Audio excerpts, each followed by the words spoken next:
5 years was a blink for most of the galaxy, but for Queen Naerys Valoran of the Aurel Dominion, 5 years carved themselves into memory like unhealed wounds. Her reign began in fire, during an assassination attempt orchestrated by rival houses. The palace exploded in flames, guards scattered in confusion, and Naerys, then only a newly crowned queen, found herself trapped beneath collapsing marble and burning banners. The galaxy believed the Aurel were untouchable, a lineage that ruled the luminous world of Aurelius Prime with elegance and precision. But in that moment, she was only a woman fighting for breath. And that was when she met the human. He had no rank, no heraldry, no history within the Dominion. He was a diplomat's escort, assigned to a minor delegation, someone who should have fled with the rest. Yet when the tower collapsed, Morgan Hale ran toward the danger. He dragged beams away with bare hands, shielding Naerys from shrapnel, carrying her through halls drenched in smoke. When the final support broke, he threw her through a collapsing doorway, taking the blast himself. She remembered grabbing his arm, screaming his name, feeling his blood on her hands. But when she woke in the medical wing, Morgan was gone. No body recovered. No transmission. Only rumors. Some claimed he died shielding her from the blast. Others whispered he fled to avoid political consequences. A few said he was taken by the Veil Consortium, a secretive faction that studied Deathworlders for their resilience. Naerys searched. She sent scouts across systems, consulted oracles, even descended to the outer colonies herself, but she found nothing. And so the years marched on. She rebuilt her palace, strengthened the Dominion, mastered diplomacy through weary eyes. But every night, beneath the crystalline arches of her chamber, she stood at the balcony, staring at distant stars. Waiting. Because the last thing Morgan whispered before vanishing into smoke still echoed in her mind. "I'll get you out. Don't worry, I won't let go." Even when his hand slipped from hers, she held on to those words. Beginning. The return.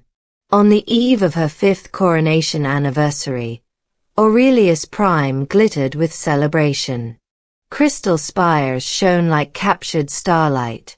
The city swarmed with nobles, delegates, and soldiers. But Naerys felt the weight of those 5 years pressing on her shoulders. She walked alone into the palace gardens where 5 years earlier roses bloomed, but now only a single white blossom remained. She had preserved it, refusing to let it wither, as though time itself might turn back if the flower held.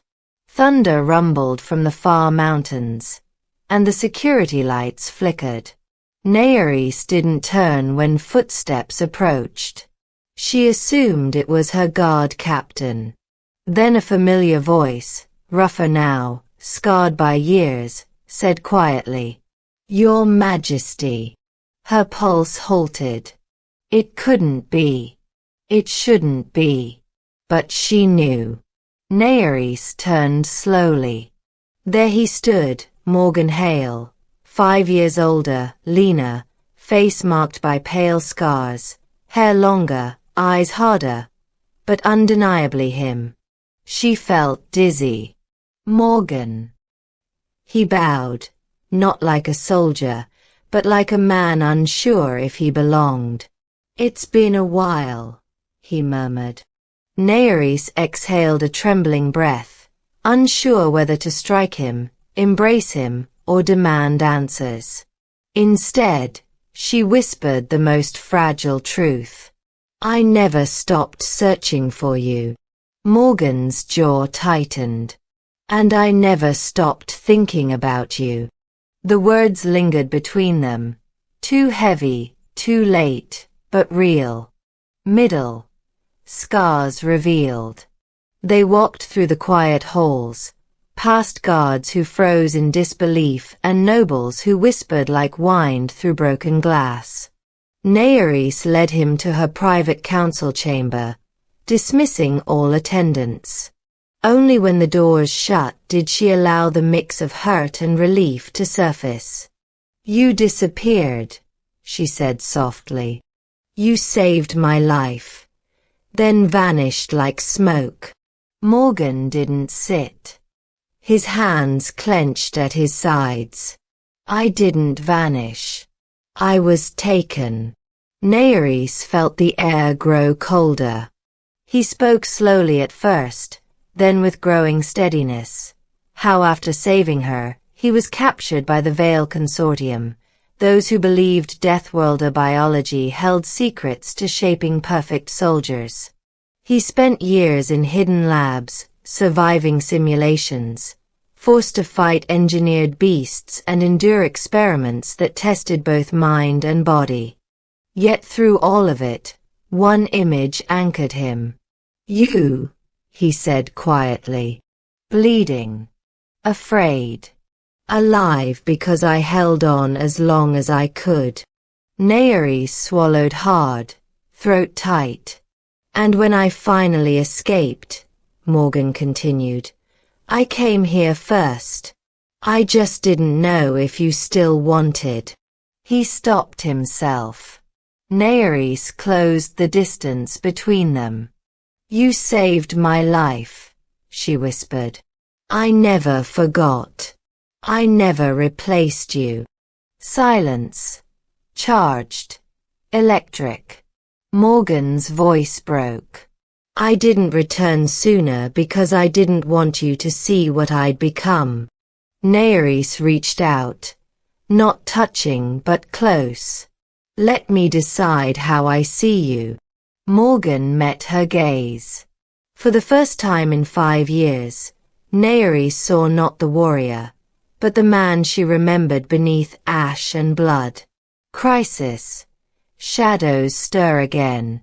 Before either could say more, alarms howled across the palace. A messenger sprinted to the chamber doors.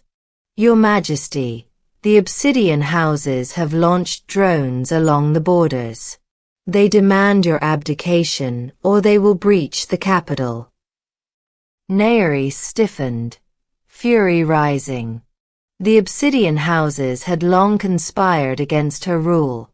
Her survival ruined their ambitions. Morgan's return, however, gave them opportunity to fuel conspiracy theories. Morgan Hale returns from death, and suddenly our enemies strike? Naerys growled. "They think I'm weak." Morgan's expression darkened, not with violence, but clarity. "What do you need me to do?" he asked. Naerys hesitated. He had carried her through fire once, but she didn't want him to risk himself again. Yet desperation and trust warred in her heart. "Stand by my side," she said finally. "Not as a weapon, but as the man who helped me live." Morgan nodded. "I can do that." As the Obsidian fleet descended, Naerys addressed the Dominion from her balcony. Her voice rang clear across the capital. "I am alive because someone believed my life was worth saving. I will not surrender it to those who crave power without sacrifice." Morgan stood at her side. No armor, no blade, only presence. And when the cameras broadcast his image, the galaxy buzzed. The human lives. The Queen still trusts him. Perhaps survival speaks louder than bloodlines. The Obsidian houses faltered, not expecting Morgan's return, nor the Queen's unwavering stance. Their fleet withdrew before conflict ignited. For the first time in years, Naerys felt weight lift from her chest, not because the threat vanished, but because she didn't face it alone. Ending. The promise kept. That night, Naerys and Morgan walked once more into the palace gardens. The white rose still bloomed, its petals luminescent beneath starlight. Naerys reached out, fingertips brushing the flower she had guarded all these years.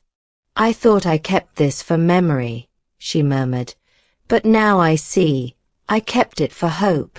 Morgan stood behind her, close enough to feel warmth, far enough to respect boundaries long unspoken. "I promised I wouldn't let go," he said softly. "You didn't," Naerys replied. "You were taken, but you never left me." "Not really." Morgan let silence hold them, gentle, not fragile.